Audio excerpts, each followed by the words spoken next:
ओम श्री गुरुदेव दत्त श्री स्वामी समर्थ. नमस्कार मित्रांनो, आजपासून सुरू होणाऱ्या श्रावण मासाच्या तुम्हाला खूप खूप शुभेच्छा आणि शिव तुमच्या सर्व इच्छा ह्या पूर्ण करत. मित्रांनो, आपण बघत आहोत संपूर्ण शिव महापुराण आणि त्यामध्ये आपण बघणार आहोत की शिवरात्री व्रताचा शास्त्रशुद्ध असा विधी काय आहे, माने शिवरात्रीचं शास्त्रशुद्ध उद्यापन विधी कसा आहे ते देखील आजच्या भागामध्ये आपण बघणार आहोत. त्यासाठी व्हिडिओ हा शेवटपर्यंत नक्की बघा आणि तुम्ही जर चॅनेलवर नवीन असाल तर व्हिडिओला सबस्क्राईब करायला विसरू नका आणि व्हिडिओ जर आवडला तर एक लाईक नक्की करा. वेदवेत्ता जाबालादी मुनींनी अनेक अशी व्रते सांगितली आहेत आणि प्रत्येक अष्टमीला फक्त रात्रीची भोजन करावे. शुक्ल पक्षातील एकादशीला मात्र भोजन करू नये. दोन्ही पक्षातील प्रत्येक सोमवारी फक्त रात्रीचे भोजन करावे.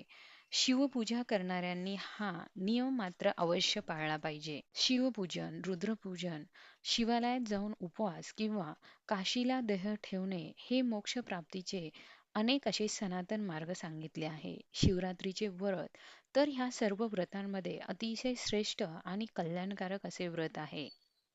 हे व्रत सर्वांना करता येण्यासारखं आहे. हे व्रत माघ महिन्यातील कृष्ण पक्षातील शिवरात्रीचे विशेष महत्त्व आहे. शिवरात्री ही अनेक पातकांचा नाश करणारी आहे. शिवव्रत करणाऱ्या भक्तांनी ब्रह्ममुहूर्तावर सकाळी उठावे, मंगल स्नान करावे आणि शिवांचे स्मरण करावे. त्यानंतर शिवालयात जाऊन शिवलिंगाची विधीपूर्वक पूजा करावी. त्याचप्रमाणे पुढील प्रमाणे संकल्प देखील करावा. महादेव नीलकंठ मनस्तुते कर्तुमिच्छामि शिवरात्री व्रतं तव तव प्रभाव उद्देशाय निर्विघ्नं भवेदिति कामाद्याः शत्रवो मां वै पीडां कुर्वन्तु नैवहि. हे महादेवा नीलकंठा, माझा तुला नमस्कार असो. मी आज तुमचे शिवरात्री व्रत करू इच्छित आहे. तरी तुमच्या प्रभावाने हे व्यवस्थित संपन्न होऊ दे. क्रोधादी शत्रू मला पीडा न देवोत, त्यांच्यापासून माझे रक्षण कर, असा पवित्र संकल्प करून शिवालयात जावे. 3 वेळेला आचमन करून पूजेला प्रारंभ करावा. त्याचप्रमाणे शिवजीचे गीत, वाद्य, नृत्य यासह पूजन करावे. ओम नमः शिवाय या मंत्राचा जप करावा.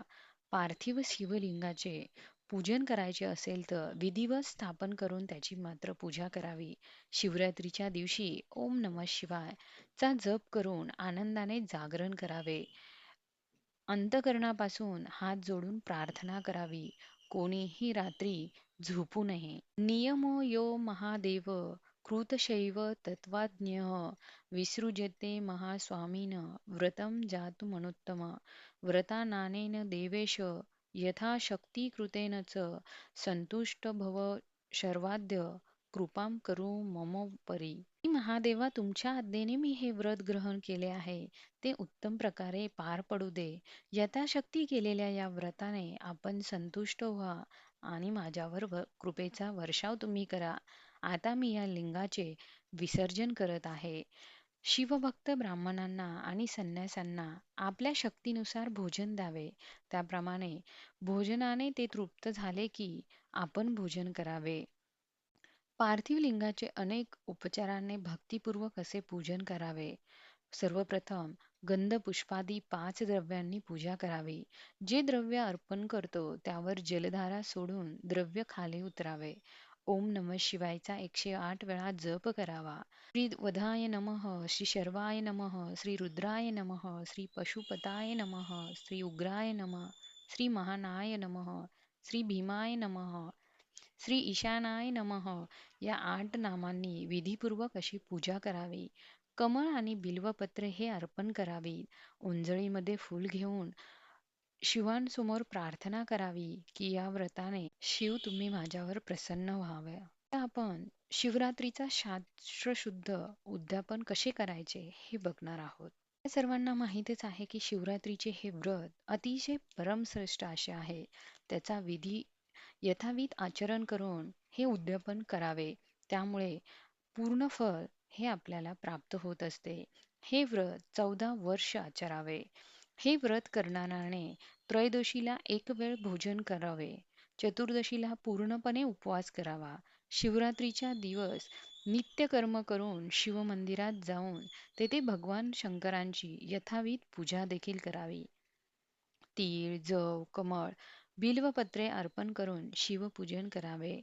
मांगोळ्यांच्या फळासह अर्घ्य देऊन खिरीचा नैवेद्य हा महादेवालाच दाखवावा. शिवलिंगाजवळ एक दिव्य मंडल करावे. ते मंडल गौरी तिलक नावाने त्रैलोक्यामध्ये प्रसिद्ध आहे. मंडलाच्या आत सर्वोत्तर भद्र चक्र काढावे.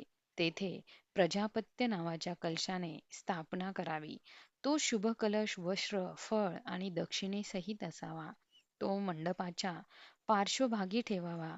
मंडपाच्या मध्यभागी तांबाचा कलश स्थापन करावा. त्या कलशावर उमेसहित शिवजींची प्रतिमा ही स्थापन करावी. शिवजी उजवीकडे, डावीकडे उमादेवी असावी. प्रतिमेचे रात्री समयी भक्तिपूर्वक पूजन करावे. रात्रीच्या प्रत्येक प्रहारात कृतक कृतक पूजा करावी. त्यावेळी जागरण करावे. नृत्य, कीर्तन, गायन देखील करावे. शिवजींच्या वर्णनांचे अभंग गावेत. सकाळी पुन्हा पूजन करावे. विधीपूर्वक होम देखील करावा. ब्राह्मणांना भोजन आणि दक्षिणा द्यावी. ज्याला आणि त्यांच्या पत्नीला वस्त्र अलंकार देऊन त्यांचा सत्कार करावा. त्यांना वेगवेगळी दाने द्यावी. गाय दान द्यावी. या दानाने भगवान शंकर प्रसन्न व्हावेत असे हात जोडून म्हणावे. अंतःकरणापासून केलेली प्रार्थना ही अत्यंत महत्वाची असते. कलश आणि वस्त्रासहित वृषभावर असलेली शिवजींची प्रतिमा आचार्यांना दान करावी. हात जोडून नतमस्तक होऊन प्रार्थना करावी की देव महादेव शरणागत वत्सल्य व्रतनानेन देवेश कृपां करू ममोपरी मया भक्तनृसेन व्रत ममेत कृत शिव न्यून संपूर्णतः यातु प्रसादत्वक शंकर अज्ञानानाति वा ज्ञानजपपूजादिक मया कृत ततस्तु कृपया सफलं तव शंकर. महादेवा, आपण या व्रताने संतुष्ट होऊन माझ्यावर कृपा करा. या व्रताचे मी प्रेमभावाने पालन केले आहे. यामध्ये जर काही न्यून राहिले असेल, काही चूक झाली असेल, तर ते तुमच्या प्रसादाने पूर्ण होवोत. मी जाणता किंवा अजाणता जे काही केले आहे ते तुमच्या कृपेने सफल होऊ दे. त्यानंतर शिवजांना पुष्पांजली समर्पित करून नमस्कार करावा आणि याप्रमाणे जो साधक व्रत पूर्ण करतो त्याच्या व्रतात काहीही कमी पडत नाही आणि शिवकृपेने त्याच्या सर्व इच्छा या पूर्ण होतात.